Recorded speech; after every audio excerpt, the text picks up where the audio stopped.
Hey, salut tout le monde, on se retrouve aujourd'hui pour une nouvelle vidéo, plus précisément.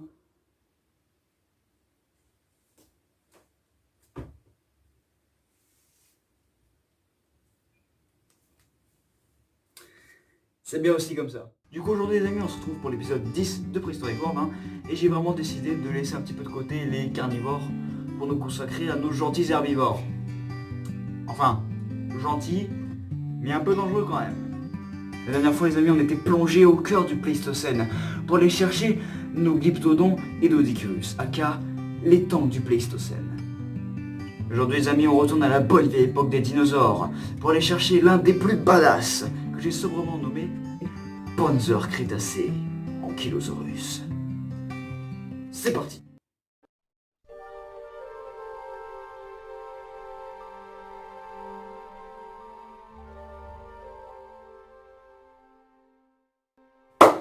Ah l'Ankylosaurus, ça fait un moment que j'ai envie de le faire hein, celui-là. Pour être honnête avec vous, j'ai failli le faire à l'épisode 4. Mais bon à la place j'ai fait le Spinosaurus. Après c'est la vidéo la plus vue de la chaîne, donc franchement ça me dérange pas. Bref.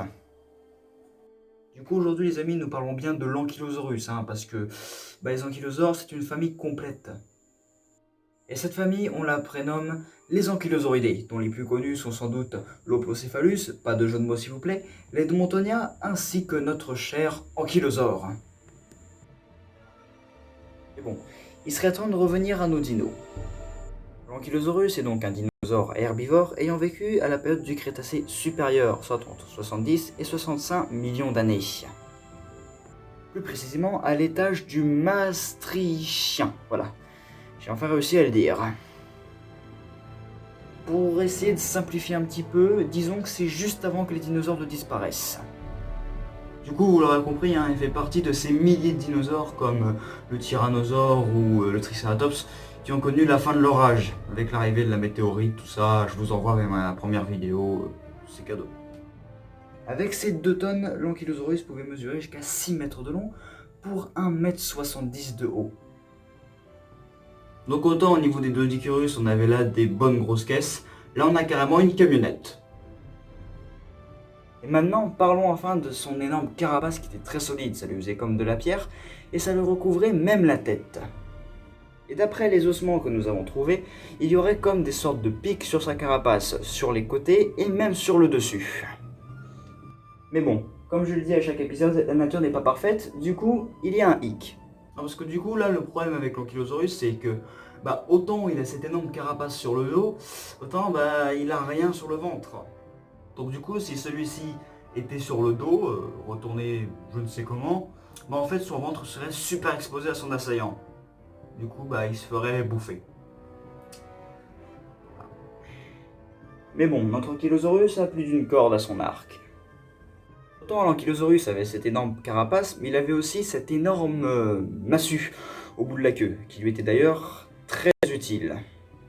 Du coup, cette énorme massue lui servait tout simplement à se défendre des tyrannosaures ou éventuels prédateurs qui passaient par là. Ça faisait très mal, hein, ça pouvait casser des os et fractures ouvertes.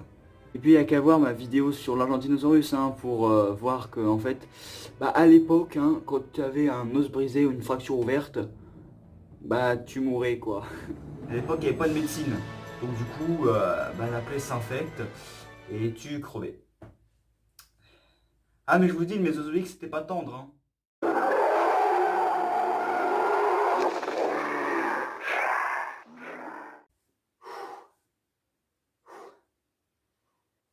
Ça pique un peu. Du coup, ouais, l'Ankylosaurus, il en avait plutôt besoin de sa queue. Hein. En plus, il n'était pas très rapide. Du coup, ce manque de rapidité pourrait être un point faible, hein, mais il a quand même un atout majeur. Si vous essayez, je ne sais pas pourquoi, de remonter le temps pour aller voir un Ankylosaurus, lui prendre des œufs et les ramener chez soi pour les mettre dans un parc, je me sens un peu visé d'un coup. En fait, il faudra bien faire gaffe, parce qu'en fait, le problème avec l'Ankylosaurus, autant il est assez lent, et il court pas très vite non plus, autant il a un odorat très développé. Donc du coup, il vous sentira venir bien avant que vous entriez dans son territoire. Donc, bonne chance, hein. Bon, là, clairement, vous n'avez plus grand chose à faire à parcourir, hein. Sauf si vous voulez vous faire écraser par 2 à 3 tonnes de masse musculaire. Avec tout ça, on peut se demander si l'ankylosaure a un prédateur, hein. Et puis, à la rigueur, il y a peut-être le T-Rex, et encore, qui oserait s'attaquer à cette chose. Du coup, on peut dire aussi qu'il peut se faire attaquer par une bande de droméosaures, peut-être à la rigueur, mais sinon, il n'avait pas vraiment grand-chose à craindre. Pour ce qui est de sa répartition dans le monde, bah ça dépend encore une fois beaucoup des espèces, hein, mais l'ankylosaurus, lui, on le trouve beaucoup en Amérique du Nord, hein, notamment au Montana, bah, comme le T-Rex et le Triceratops dont j'ai parlé précédemment. Ouais, il porte bien le nom de Panzer Crétacé celui-là. Ouais les gens, la vidéo touche à sa fin, je pense que j'ai assez parlé de l'ankylosaurus comme ça pour aujourd'hui. Et du coup, bah les amis, pour le prochain épisode, je sais pas si je fais un carnivore ou un herbivore. D'ailleurs, si vous voulez m'avancer, dites-moi en commentaire si vous préférez avoir un herbivore ou un carnivore dans le prochain épisode. Voilà. J'espère que la vidéo vous aura plu. Si c'est le cas, n'hésitez pas à mettre un petit pouce bleu, de vous abonner à la chaîne si ce n'est pas déjà fait, de partager la vidéo, c'est bon pour mon référencement. Et comme j'ai dit, mettez un petit commentaire, ça fait toujours plaisir. Mais du coup les amis, je vous dis à plus pour une prochaine vidéo et bon confinement.